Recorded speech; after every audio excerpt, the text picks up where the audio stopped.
বন্ধুরা, তোমাদের জন্য নতুন একটা রেসিপি নিয়ে আসছি।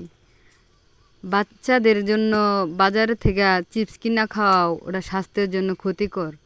আমার মতো ঘরে বাড়তি থাকা ভাত থাকলে সেগুলো এইভাবে পিঠা বানিয়ে চিপসের মতো ভেজে বাচ্চাদেরকে খাওয়াতে পারো।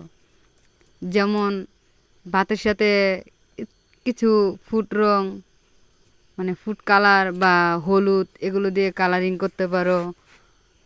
আবার সাদাও বানাইতে পারো।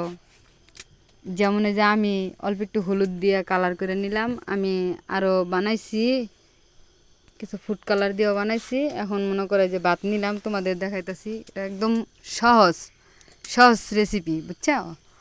তো এইভাবে বানাইবা।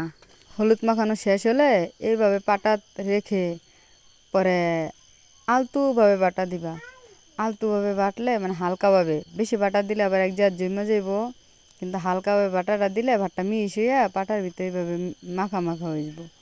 তখন একটা বয়মের মুটকার গায়ে সয়াবিন তেল হোক বা সরিষার তেল হোক একটু বড়াইয়া পরে ঠিক এইভাবে পাটার ভিতরে ঘষে টান দিলে তোমার এই দেখো একটা ঠিক তেজপাতার টাইপের একটা পিঠা হয়ে তৈরি হয়ে আসবো।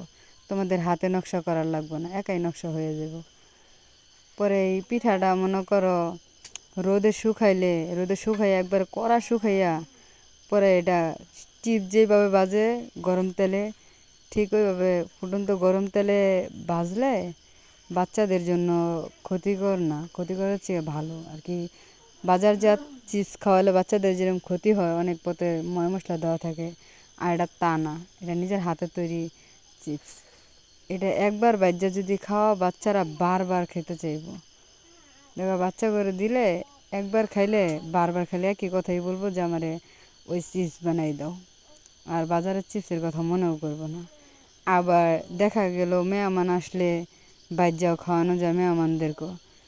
এই যে আমি অনেকগুলো বানাই আলাইছি, তোমাদেরকে এখন দেখাইতে যাবো যে আমি এগুলো পিঠা আরও আরও আর কি 2-3 কালার বানাইছি, তোমরা দেখতে পারবা। এই যে দেখো, এখন আমার এতটুকু বানান শেষ। সবাই আমার চ্যানেলটাকে সাবস্ক্রাইব করবা, লাইক করবা, কমেন্ট করবা, সবাই আমার জন্য দোয়া করবা। আল্লাহ হাফেজ, সবাই ভালো থাকবা।